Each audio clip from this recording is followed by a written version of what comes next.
Welcome to JHart Modelworks. In this video, we're going to mount the engine to the chassis, knock out the exhaust and suspension, and then finish out the engine bay. Welcome to my workbench. Let's get started. Other than cutting the parts off the sprue and cleaning them up, there really isn't much prep work for this section. We do need to assemble the exhaust by gluing the mufflers together with some Tamiya Extra Thin, and then sanding the seams smooth.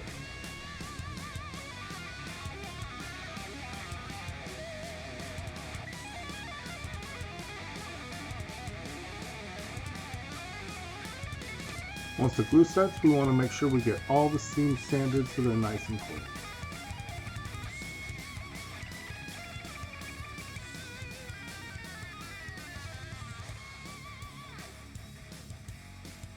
We are also going to pre-assemble the rear diff using some Tamiya Extra Thin as well. My rule of thumb is anything that's not painted gets Tamiya Extra Thin, anything that is painted gets CA glue. Everything's painted up, and now we're going to go ahead and glue our engine into the chassis. There's a small hole underneath the transmission, and then there's two mounts that go up into the engine itself. When you glue this into place, make sure that the engine goes down correctly and that everything sits straight. For the exhaust, I sprayed the mufflers in Mr. Hobby Super Metallic Stainless Steel, and the pipes are in their Super Titanium with a little bit of gold added. For heat staining, my typical thing is to use some Alclad Hot Metal Sepia. For me, the sepia comes out glossy though, so I spray the whole thing in Tamiya's Flat Clear. One of the nice things about this kit is that you can glue the suspension from the underside. It sometimes takes a little wiggling to get the pins to sit right, but gluing it this way, none of the glue shows up in your build. And of course, I have to be out of frame when gluing the pipes to the exhaust headers. The front suspension is fairly straightforward. We're going to add a tiny bit of glue on these 2 points here so that we can glue down our sway bar.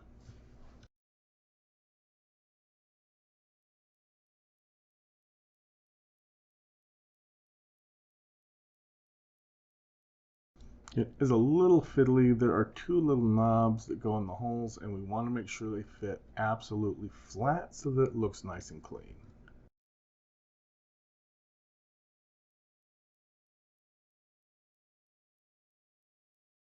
For this build, I bought some 6mm outer diameter by 10mm long springs. I painted one up in yellow, and we're going to cut this exactly in half. I'm using my Xuron photo etch shears for this. I really should be using wire cutters. Now we're going to take the bottom of the spring, and we're going to carefully dip this into some glue. We don't want to get glue everywhere, just on that very bottom edge. And then we're going to sit it down around the mounting posts where the posts actually glue into the frame. We're going to do that on both sides.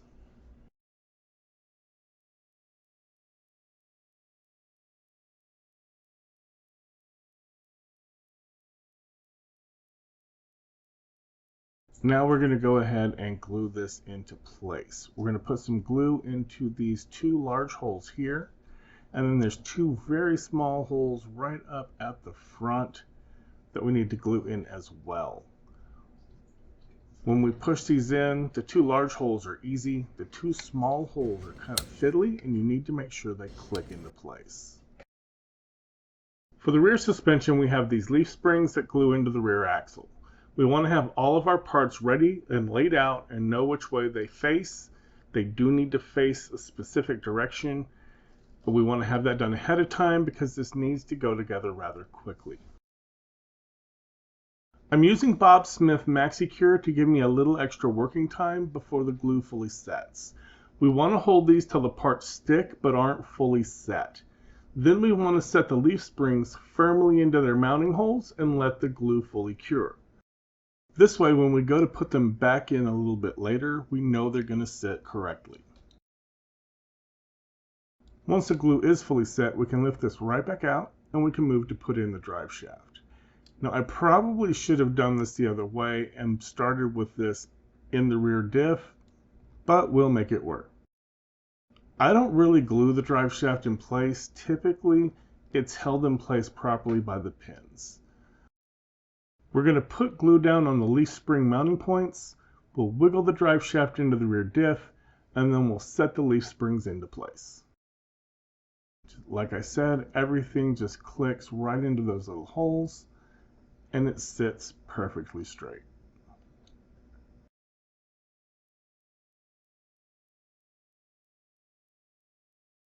Next we have our rear sway bar, and this is rather fiddly. There are these two long mounting posts that I painted black so they disappear into the chassis. But the mounting holes are under the axle, and I had to fiddle with the mounting posts quite a bit to get them to actually go into their places.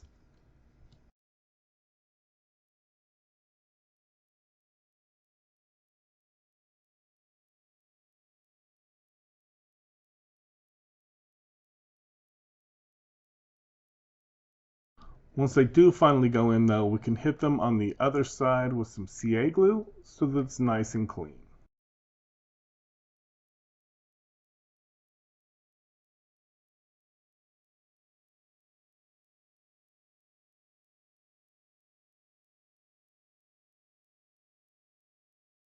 Finally, we have our rear shocks. We're going to slide the long mounting pins into their holes in the chassis with no glue at first. We can then add some glue to the leaf spring axle mounts and twist the shocks so that the mounting notch goes into place on the axle.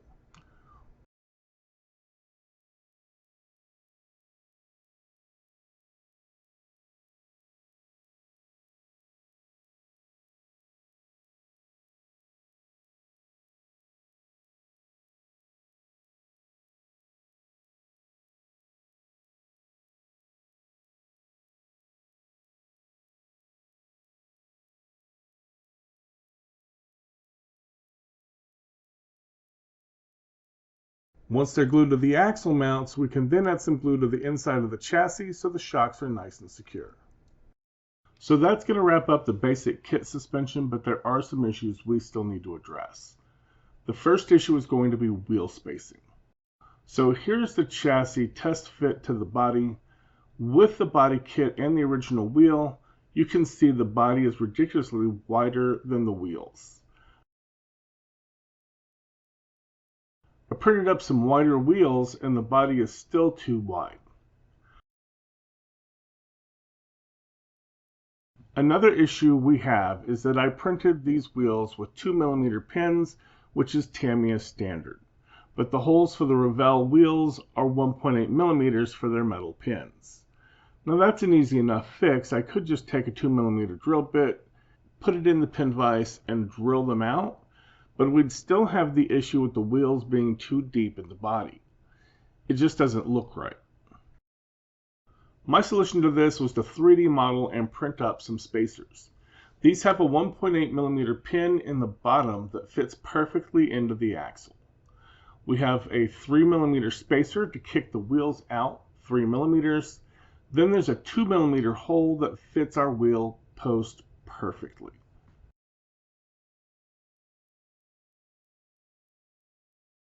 Another issue we have is that there's no brakes. The kit wheels have an outer wheel and an inner wheel that holds the metal pin. So this is what the inside of the wheel looks like. So I've also 3D printed some brakes. And the spacer has a 1mm long lip that fits perfectly in the center of the brake rotors to hold them snug and centered.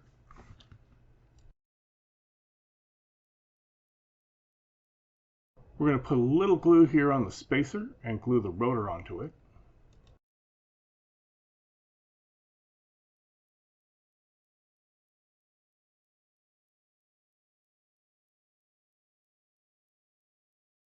And then we're going to glue on our caliper to the rotor.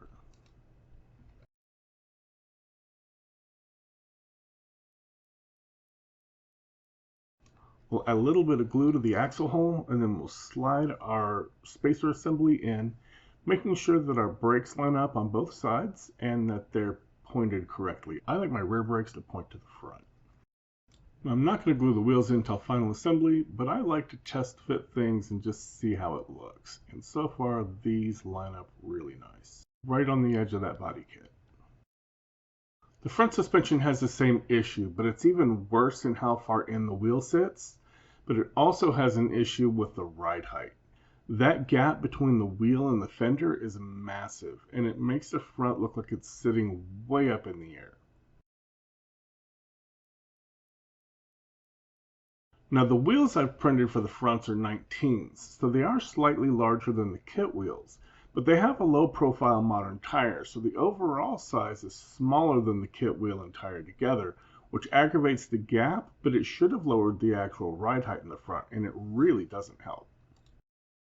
My solution was again to make a spacer, this time pushing the front wheels out 5mm, but I also offset the center of the axle pin from the center of the spacer by 5mm.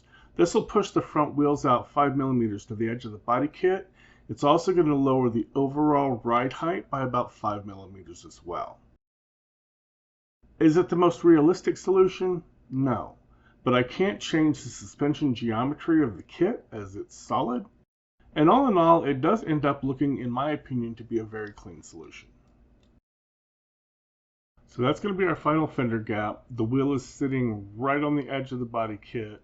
The tire fits up in that fender well really nice and clean, and everything lines up nicely.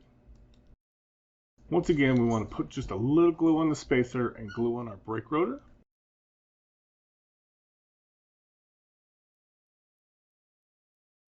Then we want to glue on our calipers, and it's important that we line these up the right way now, as we can't just rotate these spacers like the straight ones in the rear. We also want to make sure we get both spacers and brakes assembled now, as the next part needs to be done fairly quickly.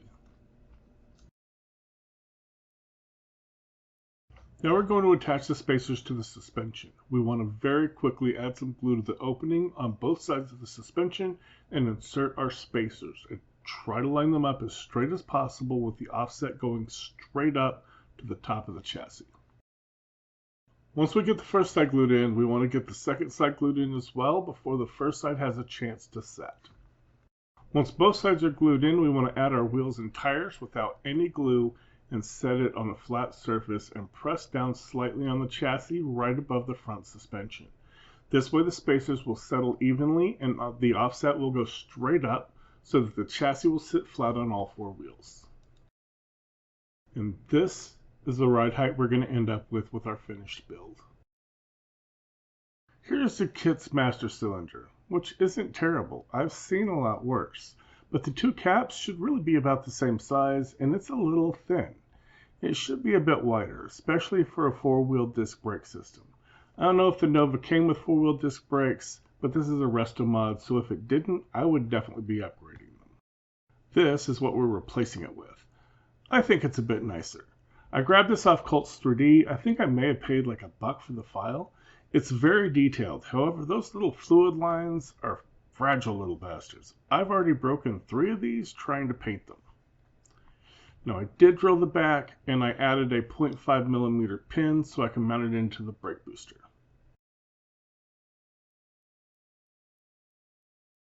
While I may not be using the kit master cylinder, I am using the kit's brake booster. So I filled the hole with some CA glue and hit it with some accelerator. I then drilled a 0.5mm hole in the very center that I can mount my master cylinder to using the metal pin. And on the back of the brake booster, there are 2 tabs and a mounting notch. When you glue the master cylinder in and glue this to the firewall, you want to make sure this notch is at the very top. Because this part is very fragile, I'm going to be handling this with a pair of tweezers, and we're only going to hold it by the large reservoir on the top. We're just going to add a little bit of glue onto our metal pin, and then we will carefully slide it into our brake booster. And again, we want to make sure that everything is lined up so that that notch is at the very top. To get that silvery gold color for the brake booster, what I did was I sprayed the part in Mr. Metallic's Super Rich Gold. Once that dried, I then barely mist-coated over it with their Super Chrome 2. And that gives it that kind of silvery sheen, so when you look at it one direction it's gold, and you look at it another it's silver. Now I want a little more glue, so I'm going to go ahead and use a toothpick this time, and I'm going to put a drop right up here at the top of this locating tab, and then just a little bit right here in each one of these notches. Then, using our tweezers, we will very carefully set it into place.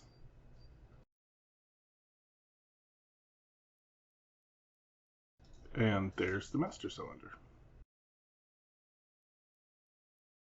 We ran heater hose and glued the interior tub to the chassis. Unfortunately, about 90% of that footage I was either out of frame or the camera was autofocusing on the back of my hand.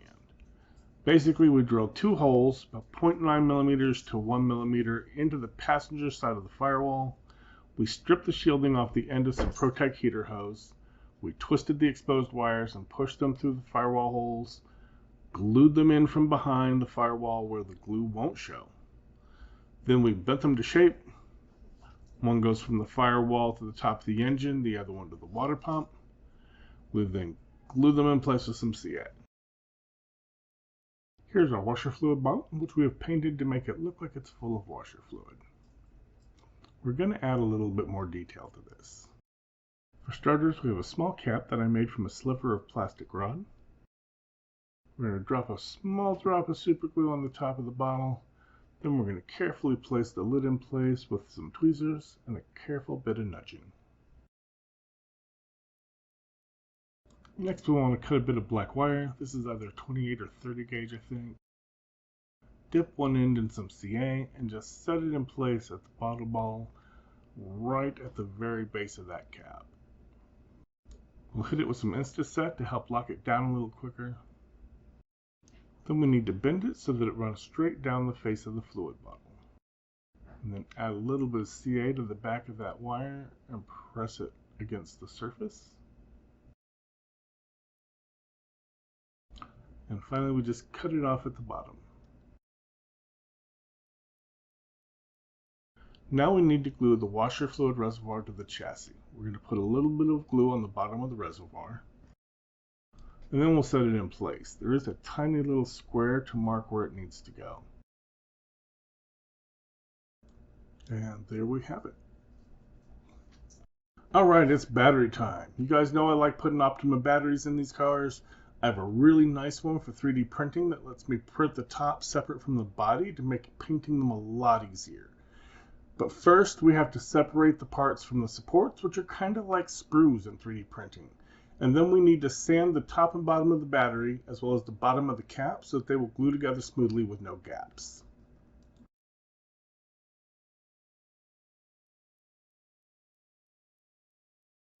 Then we're going to put a tiny bit of CA glue on the top. It looks like I put a lot there. I really didn't. I put like one drop and just spread it around with the end. And then we just put this on like so, and we can start on the decals. I made these a long time ago, and I still have some left over. So these are do-it-yourself decals. Because they're on white decal paper, you got to cut them right up to the design.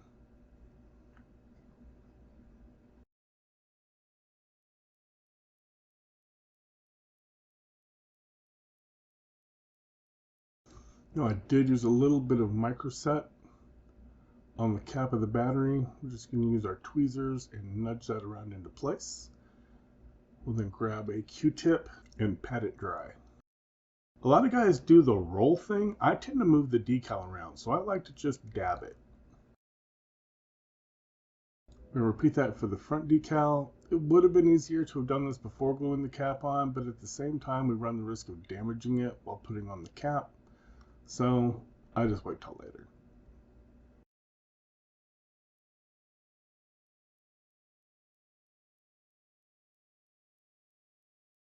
I like to drill a couple of holes right in front of where the battery terminals are. I can strip some of the wire off from my red and black wires and then glue it in, and it holds better than just trying to glue the wire up. Next, we're going to take some red and black Vallejo paint, and we're just going to use our mechanical pencil to tap in the black and red terminal covers. So I'm just going to dip the stripped wire end into some super glue, and then I'm going to glue it into the holes that I drilled in front of the terminals. Do the same thing for the red wire. And we're going to twist it back up because I untwisted it a little bit to make it easier to work with. To finish the battery off, I 3D printed some battery terminals. I'm not completely happy with how these work out. They really kind of glue down on top of the battery wires. But if you're just looking down at it, it works.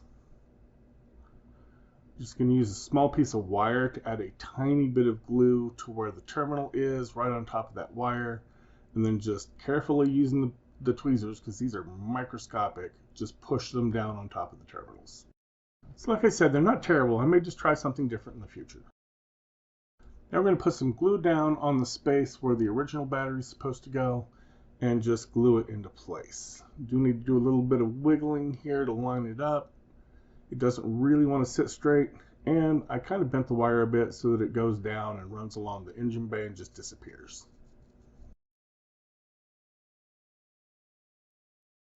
Due to my new phone being stupid, it didn't record the assembly of the radiator. Now, because I don't want a fan on the pulleys, I 3D modeled and printed an electric fan to sit on the radiator. The way I made it, the housing and the blades are separate, so they're easy to paint. They also just happen to still spin. I'll put a link to the file on my Colts 3D store in the description below.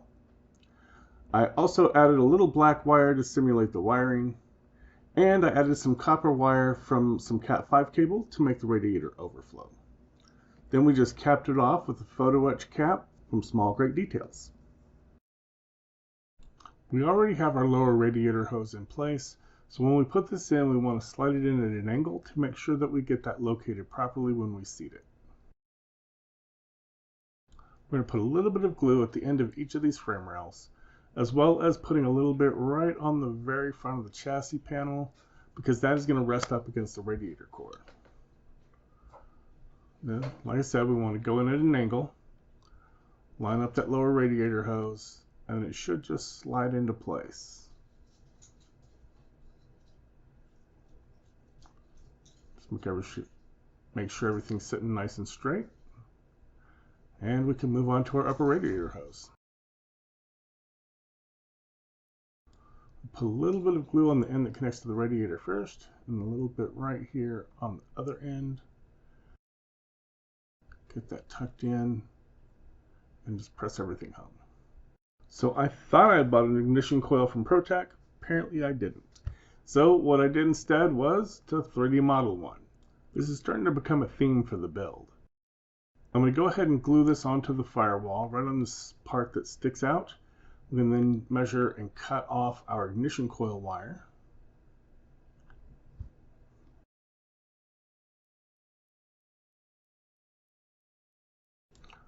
We're going to add just a little bit of glue right here on the end of the ignition coil, and then we can attach the wire. Once the glue is dry, we're going to hit it with just a tiny bit of Vallejo black paint. This will cover up the glue and make it look more like a rubber boot.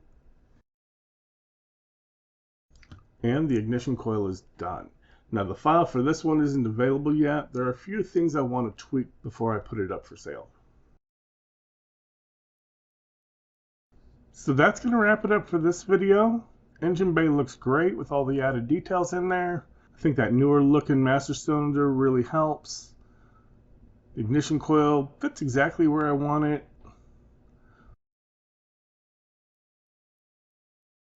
The suspension looks great. That came out really clean. I'm really happy with how that turned out. There's not a lot of color on the bottom. There's just enough to grab your attention if someone flips it over and looks at it. So yeah, it's coming along nicely. From here, pretty much everything that's left is just final assembly stuff. Put glass in the, put mirrors. I need to design some rear view mirrors. The kit only comes with one, and I don't like one mirror cars. It bugs me.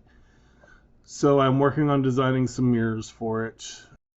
I got to pin the door handles on, the front and rear bumpers, stuff like that. Just the last little bits. So hopefully we'll be done in a week or two. Hopefully we'll have the final video up.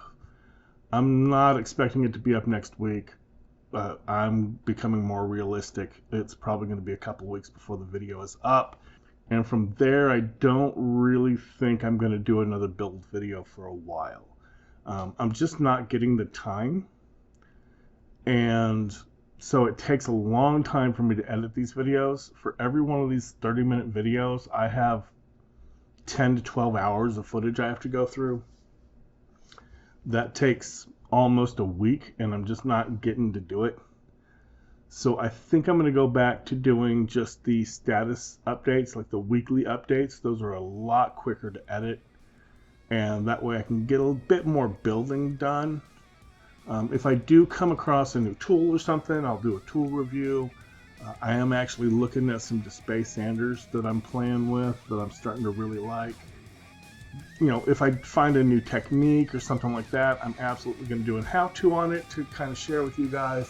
Like I said, just to get me a little more build time, let me have some more fun, I think I'm going to go ahead and go back to just the weekly bench update layout for a bit. So that's going to be it for this week. I appreciate every single one of you who've made it this far. I appreciate every single one of you who didn't make it this far. I had fun. Hope you had some fun too. Thanks for hanging out with me, and I will catch you on the next one. If you enjoyed the video, please hit the like button. Also, feel free to leave comments, feedback, critique, or anything else in the comment section below. I enjoy interacting with all my viewers in the comment section and try to reply to all the comments I receive. If you want to catch future videos, please consider subscribing to my channel and make sure you click the bell notification icon so you can be notified when I upload new videos.